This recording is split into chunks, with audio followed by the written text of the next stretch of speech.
Eso también. Muy buenos días, amigos televidentes. Seguimos con más invitados y en este caso, en Pulso Electoral, tenemos a la doctora Lucía Pozo. Ella es candidata o precandidata, doctora. Precandidata. Precandidata, así es, a pesar de que ya hicieron las primarias, se ha avanzado con todo el calendario electoral, todavía es precandidata porque no se ha inscrito oficialmente. Doctora, bienvenida, qué gusto tenerla en nuestros estudios y nuevamente en una lid electoral. Bienvenida. Muchísimas gracias, Robinson. Un saludo para ti, para todos quienes nos miran a través de NTV. Un fuerte abrazo y en efecto, sí, como yo digo, yo no he parado de trabajar desde siempre, desde el 2019, en el que tomamos la decisión de participar en la política, en nuestro cantón, en nuestra provincia. Nos hemos entregado a ello como tiene que ser, dedicarnos a esta actividad al 1000%. Y bueno, hemos continuado con esa tarea. Después de las últimas elecciones del 6 de febrero, seguíamos haciendo lo que hacemos, trabajando en territorio, con las juntas parroquiales. Y ahora, después de todo este proceso inédito que vivimos en el Ecuador con estas elecciones anticipadas debido a la muerte cruzada, ha existido pues esta preferencia dentro de las primarias y la posibilidad de representar por decisión de nuestros simpatizantes, adherentes, afiliados como candidata o precandidata a la Asamblea Nacional. Doctora, ¿se siente favorita? Porque la gente en el común de la calle, la gente de a pie, dice la doctora Lucía Pozo va a ser una de las favoritas teniendo en cuenta la buena votación que sacó en febrero pasado. Bueno, yo siento la relación estrecha que tengo con la gente. Si eso me hace favorita, no, yo no soy una mujer triunfalista, trabajo para ganar siempre en todos los ámbitos de la vida, como todos, pero conozco porque he sembrado y he construido una relación muy fuerte con la gente, con la ciudadanía. Lo ha demostrado los resultados de las últimas elecciones. Y sin embargo de ello la tarea es seguir trabajando, sobre todo desde el territorio, porque no hay ninguna campaña tan efectiva que pueda ser mejor que estar siempre cerca de las necesidades de la gente, conocer cuáles son sus realidades. Eso realmente también nos permite estar muy claros en cuál es el panorama, cuáles son los problemas y cuáles son las soluciones. Doctora, vimos que en las elecciones, bueno, en las primarias que se hicieron el fin de semana tienen nombres fuertes, especialmente el Cantón Otavalo, la doctora Lourdes Saltalima, Nelson Velázquez. Aquí en Ibarra se tiene a Fran del Castillo, a Inés Almeida. Es gente fuerte en nombres, ¿no?, que conoce ese tipo de ambiente político. En nombres, en capacidad, con una hoja de vida de servicio a la gente. Yo estoy muy orgullosa del equipo que hemos conformado. Claro, yo decía, Fran del Castillo conquistó Qatar. Tiene un futuro récord por Guinness. delante. Claro, o sea, meterse en política nuevamente. Bueno, él siempre ha tenido la vena política, sí. ¿no? Con Franz nos conocemos desde niños, como con Juan Manuel Córdoba, que también es nuestro candidato.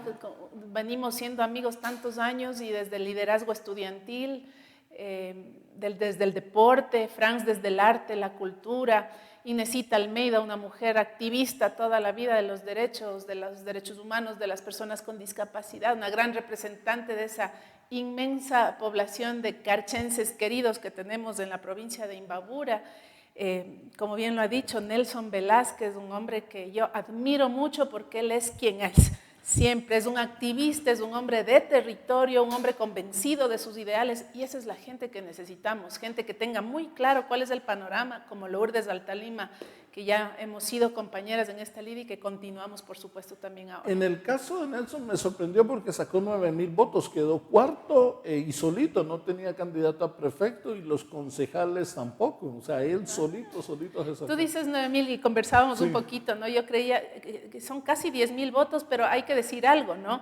Las diferencias en Otavalo en las últimas elecciones fueron mínimas, fueron de 500 votos entre candidato y candidato. O sea, él está a 3.000 votos o 2.000 votos de la actual alcaldesa. O sea, realmente es gente muy potable. En el caso de Nelson, sin candidato a prefecto, sin candidato a concejales, sin candidato a juntas parroquiales, por un partido que no es muy conocido, un movimiento que no recuerdo en realidad el nombre. Pero ¿le podemos decir?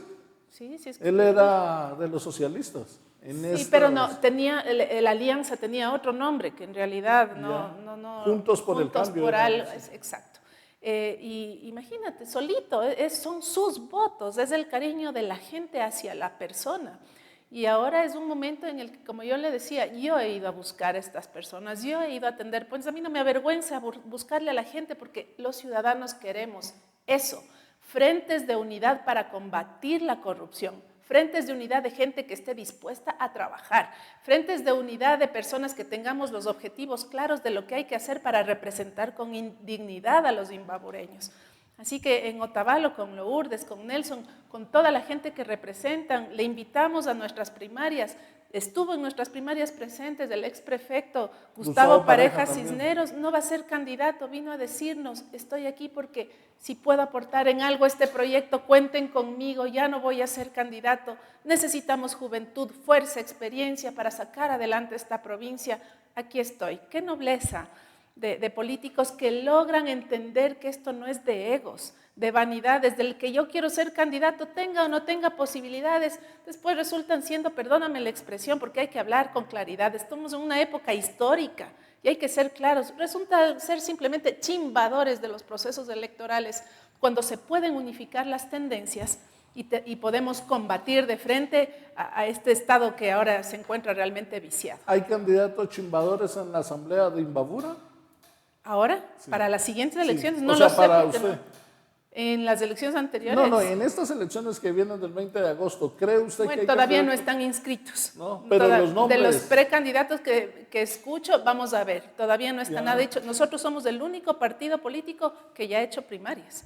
Ningún otro ha hecho, porque somos una estructura fortalecida. Y yo tengo que decirlo, no entiendan mal, pero lo digo con orgullo, porque no somos pues el partidito político que se forma o que aparece solamente en elecciones. No somos ninguna de las personas que van conmigo o que estamos en el equipo, somos personas que aparecemos 4 años cuando necesitamos el voto. Sí. Como en muchos casos. Nosotros tenemos una estructura fuerte que nos ha permitido responder de inmediato y con éxito ante este tema, que todo es para ayer. La muerte cruzada se dio, elecciones anticipadas, ya muchos partidos no tienen la capacidad de respuesta ante esa situación. Nosotros ya hicimos primarias, nosotros probablemente entre hoy o mañana, pese a que el plazo es del 10, ya vamos a inscribir candidaturas. Los demás siguen trabajando en eso y tienen todo el derecho, estarán dentro del plazo, pero nosotros estamos dando un paso adelante porque no podemos perder el tiempo. Esto hay que tratarlo con responsabilidad. No andamos corriendo, viendo y ahora qué será de hacer. Sabemos lo que hay que hacer, sabemos cuáles son los problemas, sabemos hacia dónde tenemos que enfocar las energías y sabemos cuáles son las soluciones y que se plantearán en el plan de trabajo. Doctora, ¿qué planes de trabajo tiene? ¿Qué propuestas tiene para ejecutar en el legislativo en 18 meses, que es más o menos el tiempo de función? Sí, mira, mucha claridad. Hay 4 cosas fundamentales hoy por hoy. En 18 meses no se va a poder hacer más de lo que le voy a indicar hoy aquí y hay que ser muy claros con esas circunstancias. Primero, el tema de la seguridad. Fundamental, la preocupación, una de las preocupaciones más grandes, pero ¿atacar qué? El origen. El origen de la inseguridad es la pobreza, es el hambre, es entender que ese padre, esa madre de familia que va 4 o 5 meses buscando trabajo, en donde jamás se generaron esas supuestas oportunidades que nos ofreció este gobierno, que jamás pudo liderar este país. Sí, no le dieron. Esa familia que sigue llegando a la casa y encuentra al niño que le dice a su hijo, papá, tengo hambre. Mamá, tengo hambre. ¿Qué tiene para darme de comer? Yo quiero preguntarte, sin justificar la violencia, ¿qué hace un padre de familia, una madre de familia que recibe eso en su casa de sus hijos? Discúlpame. Yo comprendo, no justifico, pero comprendo. Y yo sé que quienes nos escuchan se les hace lo que se me hace a mí la piel cuando lo vemos desde esa perspectiva. La gente necesita empleo, oportunidades reales de trabajo. Así Inversión combatimos la social. inseguridad. Luego va el tema del empleo, que es con lo que te lo concateno. ¿Cómo? Con la inversión pública, la gestión, el trabajo público, hacer vías, hospitales, escuelas. La obra pública genera trabajo, dinamiza la economía. Se activa el albañil, se activa el plomero, se activa la señora que vende la comida, los dueños de los hostales donde duerme el residente de obra. Todo se dinamiza y este Estado ha tenido plata para poder generar la obra pública. Tiene plata, pues está guardadita para pagar solo la deuda, para pagar al FMI, al Fondo Monetario Internacional. No se ha invertido en este país. Entonces, el tema de dinamizar la economía para generar empleo y mejorar la inseguridad es una cadena fundamental. ¿Qué más? Salud. Nuestros hospitales no pueden estar desabastecidos de la manera en la que están. Y el tema de la educación, estimado Robinson, dejen de molestar a los estudiantes, a sus familias, déjenles de estudiar lo que quieren, cerca de su casa, sin romper familias. ¿Por qué a un muchacho que quiere ser mecánico, estudiar ingeniería mecánica y aquí en la técnica del norte hay esa carrera, le sortean que se vaya a estudiar a Loja? Y ese padre de familia tiene que buscarle cuarto, comida, pasajes, y mandarle a esa madre desgarrada del alma con $20 para la semana sabiendo que no le va a alcanzar. Dejen de molestar. El libre ingreso a la universidad, devolverle autonomía a las universidades es un paso fundamental. No hay que ser PhD, ingeniero para entender una cosa así. Años las universidades se manejaron así, pero ¿qué es lo que pasa? Lo que pasa es que han inflado tanto el aparataje público para tener una institución gordísima, yo no sé con cuántos cientos y cientos de funcionarios. Yo trabajé para las universidades en este país, cuando se llamaba CONESUB, no CENESID. Éramos 50 funcionarios para todo el Ecuador y funcionaba de maravilla, hace 15 o casi 20 años atrás. Funcionaba perfecto, respetando la autonomía. Los estudiantes estudiaban cerca de su casa sin romper familias. Hay temas muy importantes que hay que reformar en el tema penal. No podemos, y no por la moda, mi querido amigo, insisto, esto es cuestión de sentido común. No podemos seguir financiando una inmensa población carcelaria, dando de comer a delincuentes, cuando todavía tienes niños con hambre, con desnutrición infantil crónica. Tienes adultos mayores que no tienen dónde vivir ni qué comer, mientras haya un niño con hambre, un adulto mayor sin tener esa capacidad de poder solventar sus necesidades básicas. ¿Por qué tenemos que dar de comer a más de 30,000 personas que decidieron delinquir? Que paguen por su alimentación, que busquen los mecanismos. Esas son las soluciones que necesitamos. Que no hayan delincuentes de cuello blanco que gocen de prelibertad sin devolver todavía más de 35 millones que le deben al Estado. Es lo que estamos viviendo ahora. Por favor, y andan como grandes señores haciendo campaña sin devolver lo robado. Esa gente no puede salir en libertad mientras no devuelva la plata a todos los ciudadanos. No podemos seguir garantizando los derechos humanos de los delincuentes y obligarnos a los ciudadanos a vivir tras las rejas de nuestras casas y con miedo. Esas son las reformas que debió haber hecho esta asamblea de vergüenza, que cada vez se van superando más, ¿no? Parece que la asamblea que teníamos hace 4 años era malísima, luego viene otra que resulta que es peor, y ahora esta última, o sea, se superan, es impresionante, hacen méritos. No puede ser. Y tenemos que entender una cosa, Robinson, si queremos una asamblea diferente, no podemos seguir votando por los mismos que la han desprestigiado tanto. Ya esa es una reflexión que los ciudadanos tenemos que hacer. No podemos seguirle dando el voto a la gente que se ha encargado de generar el caos en el Ecuador, que la consigna hace 2 años fue decir, generen caos, vamos a hacer pedazos de este país para poder llenarse la boca y decir, antes estábamos mejor, y que ese sea ahora el lema de campaña para recobrar el poder. Eso es miserable, eso es inmisericordia con la realidad de la ciudadanía, que no les haya importado que maten, que roben, la delincuencia, la falta de alimentos en los sectores vulnerables, la falta de medicinas en el sector de la salud, pero para poder decir, antes estábamos mejor, y tener la mejor herramienta y el eslogan de campaña, haberse prestado para el desastre del Estado, es imperdonable. Doctora, ¿cómo está el tema a nivel nacional con el candidato presidencial? ¿Se habla mucho que puede ser Otto Sonnenhösner? Sí, es correcto, no es desconocido para nadie. Avanza está teniendo avances en el respaldo a la candidatura de Otto Sonnenhösner. Se encuentran hoy mismo trabajando en Guayaquil en esos temas. Todavía no se ha oficializado, pero hay avances muy importantes Y también consideraciones del por qué. Y aquí vuelvo a hacer la reflexión. Vamos a acordarnos 1 o 2 periodos atrás. María Alejandra Vicuña, ex vicepresidenta, presa, grisete, metida en problemas de diezmos, temas penales. Luego tenemos a Glass, preso, sentenciado sin devolver $35 millones con prelibertad. Y tenemos un ex vicepresidente que fue Otto Sonnenholzner, que usted no le vio sentado ni en las eléctricas, ni negociando contratos en Petroecuador. Usted le vio en las clínicas, en los hospitales, en la peor época de pandemia, cuando nadie quería entrar a un hospital si no era porque estaba enfermo y le tocaba, haciendo trabajando para la gente. No le vio a él viendo en qué ministerio hay más oportunidades de generar un contratito, ni que ha salido preso, ni que ha salido con un juicio. Pero también se lo critican. Hemos valorado profundamente por esa circunstancia, su juventud, su equilibrio, porque no es momento, creo particularmente y creemos, de generar ningún extremismo. Ya. Ahora, ni el un extremo ni el otro le hacen bien al país. Necesitamos equilibrio, tender puentes, sensatez para poder levantar un Ecuador fraccionado, un Ecuador que está podrido en sus bases y que necesitamos solidificar para volver a levantar estructuras fuertes. Creemos que Otto tiene la juventud, tiene experiencia en el tema público, es un hombre tranquilo que puede tender puentes, que puede dialogar, que puede consensuar, y creo que eso es, cuando miramos con calma el panorama, lo que necesita el Ecuador. Lo del binomio no se sabe tampoco, ¿no es cierto? No, todavía no. Están buscando dando conversaciones importantes, necesarias, porque, insisto, la gente necesita unirse y están haciendo todos los esfuerzos para que eso pase. Doctora, ¿cómo es la realidad de Avanza? Sabemos que Avanza en Imbabura es una, por no decir la fuerza número 1, pero ¿cómo están los otros cantones a nivel nacional? Bueno, nosotros tenemos una representación, si no me equivoco, de 22 o 23 alcaldes a nivel nacional. Hay una fuerza importante, probablemente de las provincias donde más fuerza tenga Avanza sea Imbabura a nivel nacional. Sí. Sin duda alguna siempre habrá trabajo por hacer, pero